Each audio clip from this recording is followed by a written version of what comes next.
Hello and welcome to another episode of Cases Closed. I'm very excited to be here with my guest today, Dr. Ray Peavy. So, Dr. Peavy has had a really interesting experience over the last several months. And I mean, 2020 was a crazy year for a lot of people.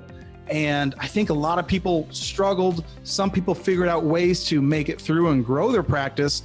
And so today we're going to be talking about that with Dr. Peavy and some of the things he's done to grow during a pandemic. So anyway, I'm here with Dr. Peavy. Thanks for being here with me today. And thanks for coming.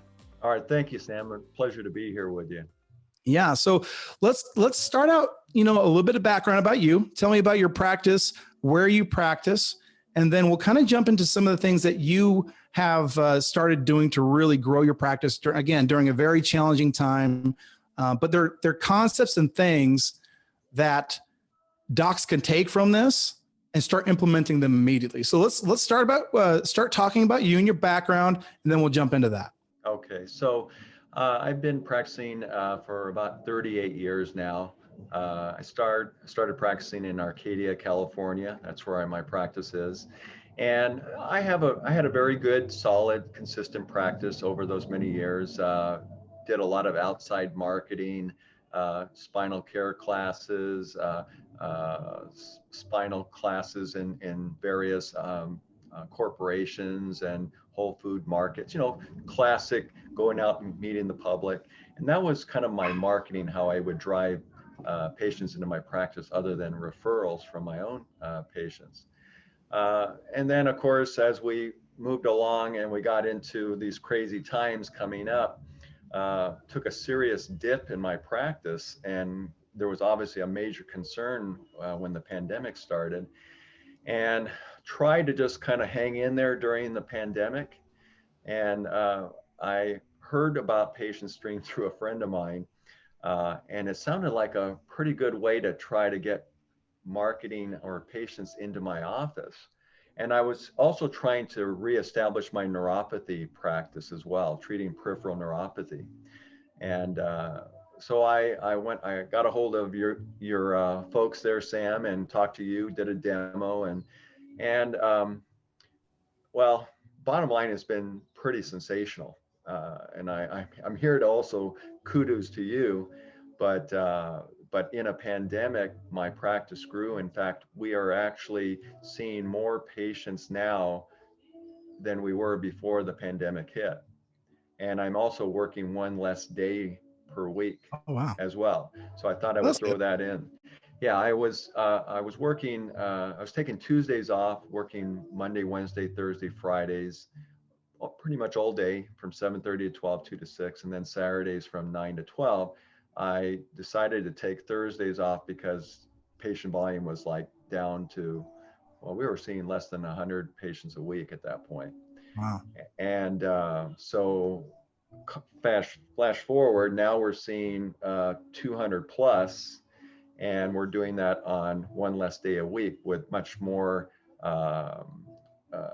creative scheduling and very precise scheduling, and really getting our patients to understand the importance of on-time arrivals.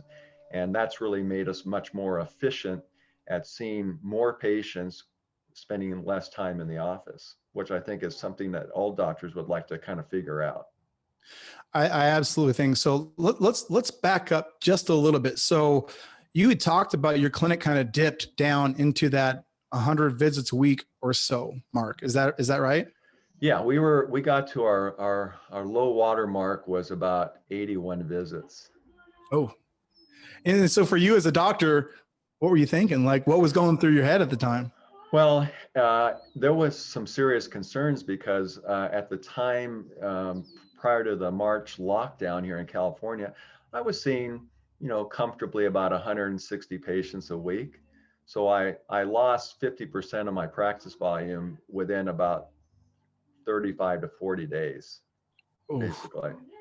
And new patient influx literally was down to next to nothing.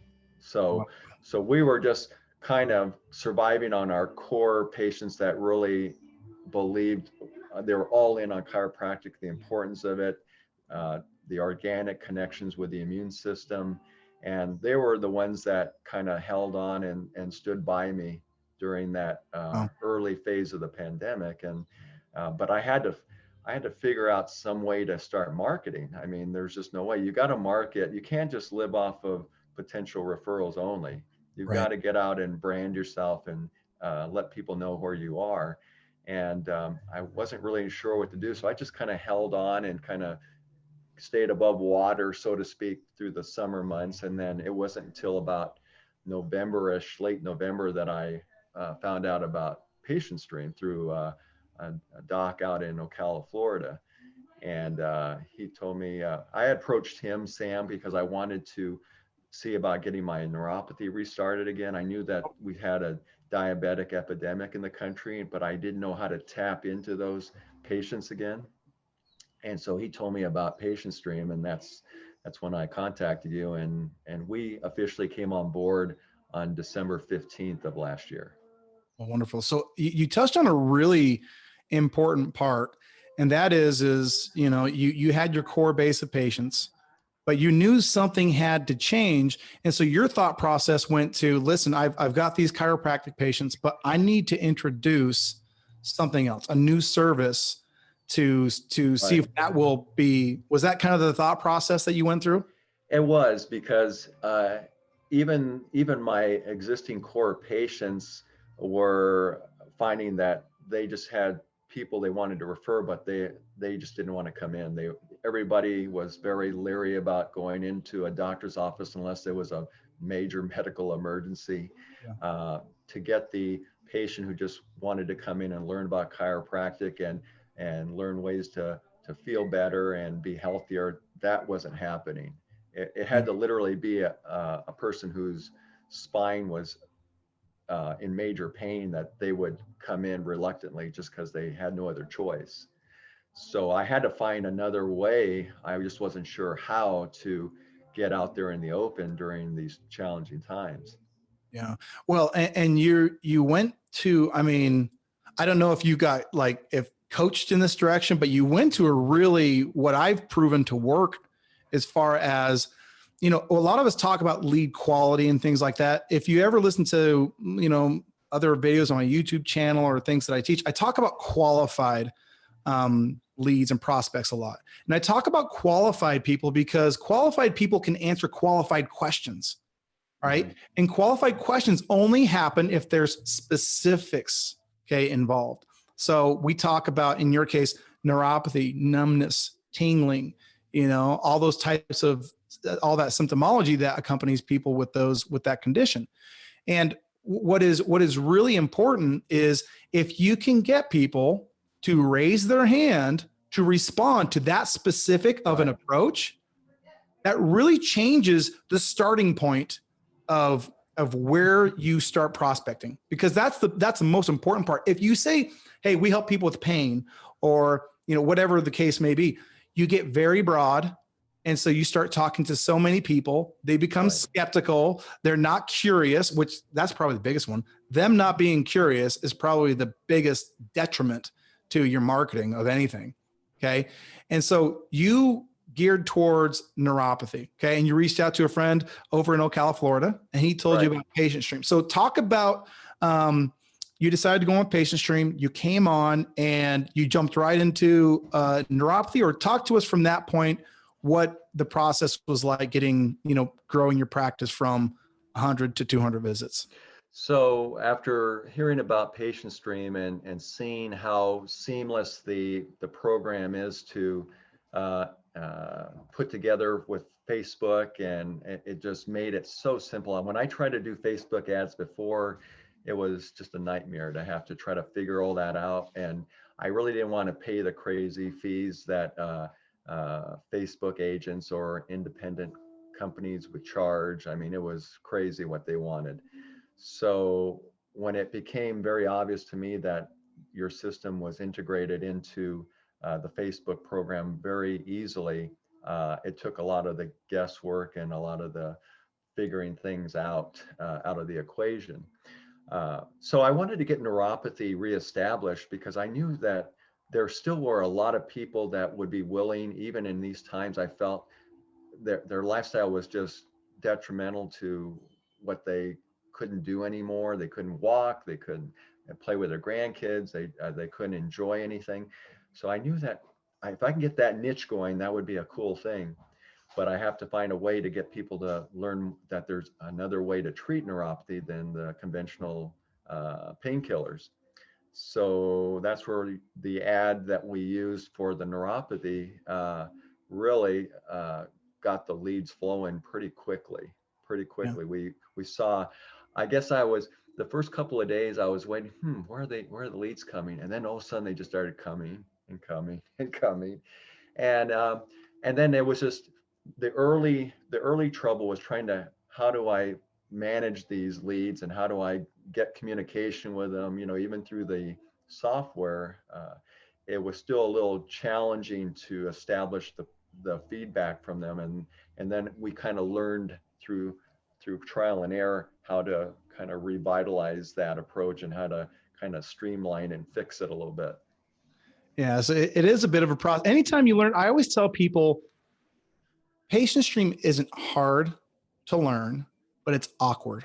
Okay. Mhm. And it's kind of like whenever you learn something new for the first time, just really understanding the scope of what you're doing. Like, you're getting leads and you're following up with them and you're getting them in, all the scope of all those things, it just becomes, knowing what the expectation is and how to do it. And over time you get better and better and better at those Right. processes. Right, exactly. And I think what I found in the beginning, I was expecting almost like these leads to fall into my lap and they would just come flowing through the door. And that's You're not not how the it only one who works. thinks that, by the way. That's not how it worked. You have to work at this, and you have to be dedicated with your front desk and watching the dashboard and integrating things with the doctor. But it's really getting back to the lead as quickly as possible and getting them into the office as quickly as possible. Because I find that still today, the people that answer the lead are impulsive. And it's like, oh, God, I have Yes. this problem. And oh, this doctor's offering a possible way to treat it. So I'm going to click on it and and it'll send a lead. And it's almost like, okay, if you don't get back to them right away, it's like they kind of forget about it. Yes. I even called some patients back and they're going, who are you? And what are you talking about, neuropathy? It's like literally the same day and they're already kind of out of sight, out of mind. Yes. So it's very important. From one thing I learned, that you have to be on top of that dashboard all the time. You got to really respond to those leads as soon as you see it come in. You got to send a text back or make a call back, and at least let that patient know you're there. Okay. Yeah. And so. Yeah, that's wonderful. So let's back up. Do you remember specifically which neuropathy campaigns you were running? The one I'm running, and I'm still running just because it works, is the thermography campaign. Yeah, I love that campaign, by the way. Yeah. And you and I, when we did a demo call when you started, right? Right. Did we talk about that campaign or did you just find it in our Click campaign library? No, you told me about it. Okay. And when I was doing neuropathy before, and I learned the neuropathy protocols from the doc out in Ocala, who does it very successfully out there. It's based on sensory testing, and that's all good, and it shows the patient you can't feel this, you can't feel that, and you're basing the assumption that it's either from a low back condition or possibly from a lack of circulation. But when you mentioned about that thermography camera that you can attach to your iPad, Yeah. and it gives instantaneous feedback to the patient, that this is what a normal circulation should look like, John. This is what your feet look like right now. Yes. And this is not good. So it edifies right away that they have a problem with circulation. And that's what you're telling them in that Facebook ad, that, we're going to be checking you for circulation and how it can affect the nerves. And so right away, you already have a captive audience. And that's really important. So that was a big deal for me going into that thermography program. It's interesting. a couple years ago, I spoke at an event, and in that event, Dr. Patrick Gentempo, do you know who Patrick Gentempo is? Yes. Mm-hmm. He got up and he was speaking, and he said something that I inherently knew, but you know how somebody says something and they articulate in a way where you're like, oh, that's a Yeah. better way to say it. Right. So he said, he goes, nobody wants to take a survey, but people will always take a quiz. And the distinction is because a survey, the information that comes out of a survey is for the person giving the survey. Right. But a quiz, the information that comes out is for the person to discover about them. And I always, and I took that because we were doing different survey funnels and things like that, which would work, hit and miss. And sometimes they'd work and sometimes they wouldn't. And I took that psychology and I'm like, he's right. People want to know certain things about their condition and they want objective proof. They want, I mean, I think this is a big thing when it comes to hormones, right? People hear about thyroid conditions and Hashimoto's, but they want objective proof. They want to see something that is non-refutable. Right. They want a report that makes sense to them. And so when, and in fact, I didn't think of the thermography campaign. One of our new users came over and he said, hey, I've been running this campaign. It worked really well. He showed it to me. I'm like, oh, that's a diagnostic. Yeah, that'll work. Mm-hmm. And when, you buy the camera once, it's not like a continual investment. So the diagnostic side of it, while useful, isn't cost prohibitive. And it's really effective. I call those offers self-discovery offers. Okay. And the idea is I want to frame the prospect around the idea that, hey, you're going to learn objectively about your condition. Right. And now I'm not a doctor, but the feedback I've gotten from our users is when they use that offer is once they show people, hey, like you said, this is a normal foot. This is you. People immediately go, oh my gosh, what do I need to do? Right. It changes them. Exactly. And then the other thing, Sam, is that when I do a reevaluation every 4 weeks. So we have the patient go through the same tests again. And this is the clincher for them. Not only are they feeling better, but when I retake the photos and it shows improved distribution of circulation, that just locks it in. They know that even though I'm feeling better, this shows that this is the reason why I'm feeling better. Yes. And that continues to enthuse them and keep them engaged to continue the treatment to its end result. So that was very important, that thermography just really ties that up really nice. In the sales cycle, okay? And this applies to anything.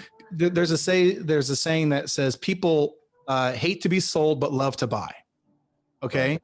And that's because of the psychological process by which people make decisions, which is as follows. The first thing that any person is going to do is they're going to make the first phase of their purchase emotionally.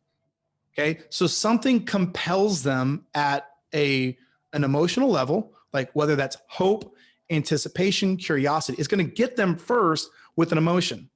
Okay. But they only will actually make that decision in phase 2, which is logic. And you need both parts of that situation. People buy based on emotion, and then justify that purchase with logic. Mm-hmm. And so what's cool about this offering and about the way you've also, I mean, this is not just the offering, this is kudos to you as well, because I haven't heard anybody do the before and after. That's new. I'm sure people do that, but you developed that as well. The fact that you're doing those elements is providing proof that yes, there's progress here. And that's all they want to see. Okay. Right. They're so tired of seeing things thrown out there as big promises only to be let down by substandard services. So kudos to you on that. So let's talk about, so you have done, now you started in December, you said. December. Yeah. Mid-December. Okay. Mid-December. And about how long did it take you to go from 100 visits up to where you're at right now, about 200?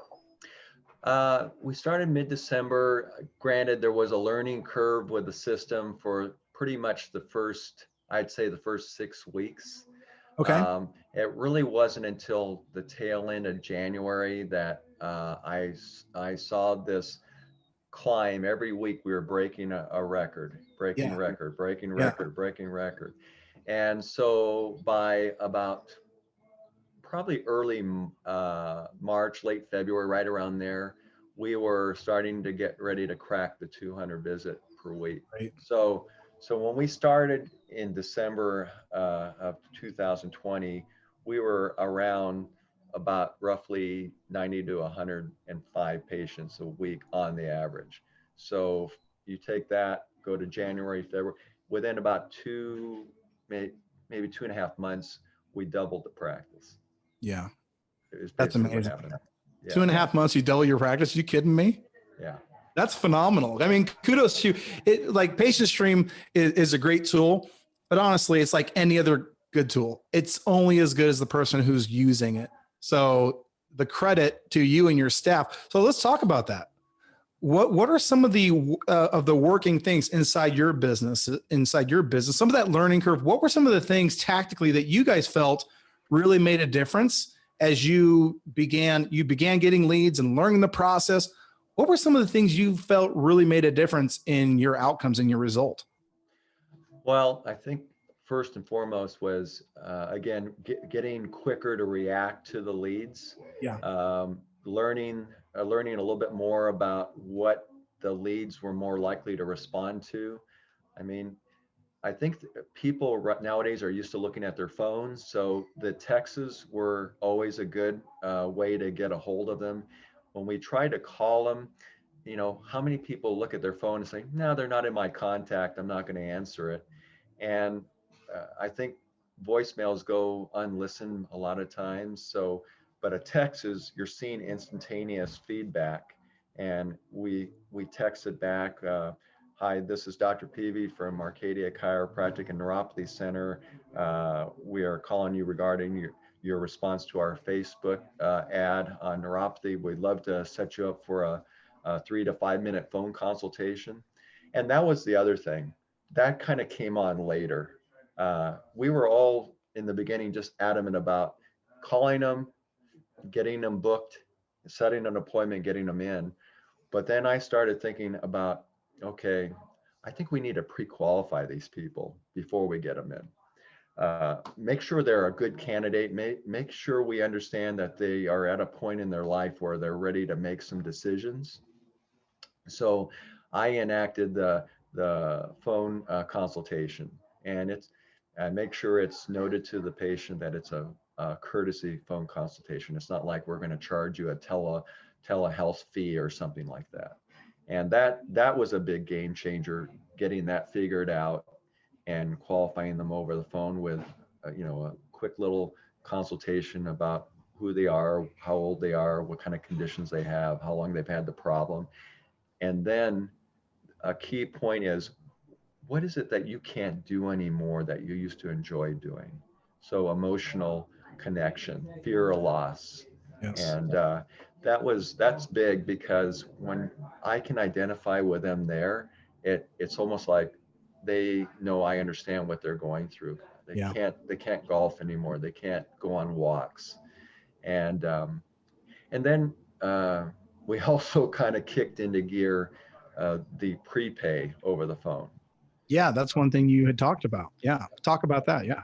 So, I find that when a patient, in my experience with chiropractic, if they pay for the visit to come in ahead of time, the compliance rate goes up incredibly high. It's roughly over 85%, 90% that they will make it to the appointment if they paid for the visit already. So we made it a point that over the phone, I tell them, now, John, as part of this program, we will ask you to go ahead and take care of that $47 visit so that we can reserve your appointment for these very important tests to see what we can do to help you. So I'll have you talk to Liz and she can take care of that over the phone. Is that good for you? Oh yeah, no problem. And very rarely do we get a no, but it's sometimes more, I don't feel comfortable giving my credit card over the phone, and we get that, but I also already feel like I've made a connection, and I'm not too concerned about that. So that was another big way that we were able to get a better compliance with getting them into the office too.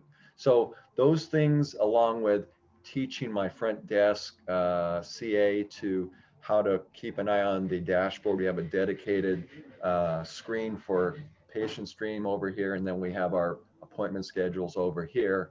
And she just knows how to kind of look back and forth and just kind of keep an eye on things. And she's really good at mastering the dashboard. That's awesome. And it's funny because you had talked about, I think the first couple minutes we were talking, and you had mentioned that when you first got with Patient Stream and leads started coming, you just kind of thought, okay, well, these leads are going to, they're just going to like walk in the door. Right. And and that was an expectation that you had kind of had. And, working the leads and understanding that process. In fact, the part in the middle is the most important part. I call it the gap formula. The gap between. Mm-hmm. Mm-hmm. And you naturally gravitated towards the phone call, towards qualifying them, and then towards making them pay. And those who pay attention, right? And what's really important about one of the things that I have learned over the years, and I'd love to get your thoughts on this, is while that phone call is really important, the way you handle that phone call separates what some people talk about when they talk about lead quality, right? When you frame the discussion around asking them questions and like getting to know them better, like listening to them, you really are establishing yourself as the expert. And because you're the expert, compliance, commitment, and then conversion ultimately end up resulting. Because what ends up happening is a lot of people get on the call. Their staff won't be trained, or they won't really care. They'll just say, "Hey, I'm here to get you in for your appointment this Thursday. What time works best for you?" Okay. And so the point of the call is just to like, "Hey, I want to get off as soon as possible." Where the real point of the call is to relate and pre-frame the right people. Absolutely. So they end up going down the funnel. Right. And Right. what ends up happening, what happens? Did you just, is that from your background? I know you had talked about some of the, as far as the payment that came from some of the, fairs and things you'd done or workshops you'd done, but talk about like what made you do a pre-consult phone call? What was the training or the decisions that kind of led to that? Well, I would say it was just more of the evolution of understanding, that I had to find a way to siphon out the prospectors from the ones that were really, really focused on wanting to come in and find out more about their condition. Yeah. So one of the things I decided the phone consultation would be a good way to pre-screen them and find out if they were really determined, if they were just kind of looky-loos, or if they were really looking for hope and answers. And then that's where I would try to create that consultation to be more of a kind of a fireside chat where we were talking knee to knee and getting kind of emotionally connected and finding out how their life had changed as a result of their problem. And then also from a level of knowing what I know as a doctor, find out, yeah, you have a condition that sounds like I can help you, and I feel it would be really important for you to come in for this evaluation. And I'm really looking forward to meeting with you because you sound like somebody I can help. And I think you got to express it from a level of confidence, and you know it within yourself as a doctor that you can help them, but they have to be able to feel that. They have to feel that emotional connection. So isn't it funny that we, when we think of, when a referral comes into the office, it's like we instinctively know how to convert that person to care. Like there's some things that we don't have to figure out. They've already, we've got borrowed trust. Okay. And so we know how to take them from trust to, to becoming a patient. But then there's this whole other dynamic where we're reaching out to people who we don't know, right? And that's how we grow our business, is finding the Right. people we don't know, and we prospect. And the thing that will grow your business bigger than anything else is learning how to communicate to the point to where you gain their trust. Right. Right. You know? Right. Yeah. There's a saying that I live by. Yeah. I mean, a patient won't buy the message unless they buy the messenger. Uh, Yes. and so that's where I feel that I've had that ability to connect with patients from that standpoint. They feel that I'm the doctor that's going to help them, and I've related truthfully information that I feel is pertinent towards them making that conclusion. And I would say when I first started as a chiropractor, I wasn't what I would call an extroverted individual. I was very introverted, and then I think through just the process of over the years that all changed, but also as a doctor, I've just become more confident in what I do, and I've Yeah. learned to trust what I do, and I can deliver on what I do, and that gets across to the patients. And I want to be careful how I word this. I'll call it a blind spot, right? Because you're absolutely right. One of the places where I see this communication kind of breaking down is in staff. Now, staff are incredibly important. And I think, excuse me, I think most of them mean well. Okay. But a lot of times when I see things kind of breaking at the seams, like something not working, a doctor saying, hey, this isn't quite working for us, we don't know why. It's usually because that foundational thing of like building the trust, reaching out, being confident, being friendly, appealing and relating to them emotionally, those steps are being taken from the equation. Mm-hmm, mm-hmm. Right.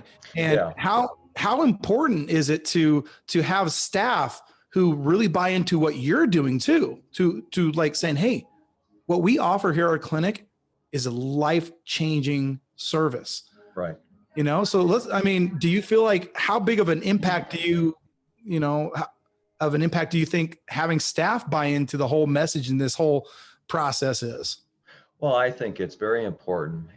You got to have a staff that believes in their doctor, number one. Number two, they have to see tangible results occurring, and thankfully that does happen. They see a patient who started from this end of the spectrum, and then 12, 13, 14 weeks later, they're at this end of the spectrum. So they know that what we're doing has value and is life-changing for some patients. And the other thing is, I think it's important that you, from a staff, you've got to make sure that everybody is staying on point and knows exactly what their responsibilities are and how they're saying things. So we have a staff meeting every Wednesday, and it includes staff training. So we do some photo stream staff training, and we also do chiropractic staff training. And we do staff training on how you handle potential negative problems. I mean, practice isn't all positive. There are negatives, there are things that come up, but there's always a better way to handle those negatives as well as those positives. And Right. the only way you can do it is by drilling, training, putting together scenarios and seeing how the staff reacts to that. And Yeah. then it's not there to criticize anybody, it's to learn from that, and then we all come together and decide, here, this is the best way to handle that situation, and let's focus in on that in the future. Well, that's kudos to you. Training is extremely important. So I know we're running low on time here. I want to give you just kind of as far as parting words. If there's anybody can maybe in a situation like you were in, any parting words of advice or anything you would want to share with our viewers here today? Well, what I would say is, obviously, this is a really, really good system. It is something you have to use from the experience of other doctors, like with these case closed studies. Have your subscribers that are coming on board with you listen to these things, but they also have to implement some of their own personality using these suggestions as well and find out what niche, what kind of verbiage, what kind of scripts are going to help them and work for them. I mean, every doctor is different. We're all different people, but I think you can learn and implement these very successfully just about to anybody. But you got to work at it. You got to work at it consistently, and you got to have a staff that is just as ingrained with this process as the doctor is. And just one other thing too, I also feel that our staff, as much as we pay them pretty well, I also have a bonus system that I have. So we as a staff, we look forward to the meetings when we come to the meetings and going, hey, guess what? I got some money for you guys. That's amazing. And I mean, it's great to hand them a check. Hey, you guys just made $60 for the past week. And I mean, if they can make that kind of money every week, which I'm glad to do because it means that we're doing really, really well. That's great for them because it can impact them financially. Yes. So having goals, having be record breakers every week is a good thing because it means you're helping a lot of people and you're seeing a lot of people. You're introducing a lot of patients to what you do and what you have to offer. So there's nothing wrong with seeing a lot of people and breaking records. It just means a lot of good, positive things are happening. Well, kudos to you. That was a great little final ending point too. I mean, incentivizing staff is a big thing. It's a lot. I don't see many people doing it, to be honest with you. But you want to know what I do see? I do tend to see the same types of patterns for people who are crushing it. Like they all seem to like come up with these very similar like incentive programs, just different things that you're just kind of gravitating towards. So that's an interesting insight as I'm listening to you and some of what you're doing. So, and I was just going to say real quick, we just went on board with our chiropractic ad. Yes. So we're running a chiropractic ad and a neuropathy ad, and we're already seeing some of these chiropractic leads coming in. Fantastic. So we're looking forward to seeing that amp up as well. Well, thanks for giving us your time, sharing the things that you're doing. Again, I love doing Cases Closed. I mean, highlighting the outcomes and the results are great, but the tactics, the insights, the contextual things that you're doing, hopefully those people who've been watching this, they've been taking notes and they've been finding ways to improve their results. So thanks again for being here with me today. I really appreciate it. And to you guys who are watching, thanks for watching. If you have any more questions or want to learn more about PatientStream, just go to our website, mypatientstream.com. I'm happy to do a demo with you and kind of walk you through and show you how it can work for your clinic, just like I did with Dr. Peavy. So we'll see you on the next video, and thanks for watching.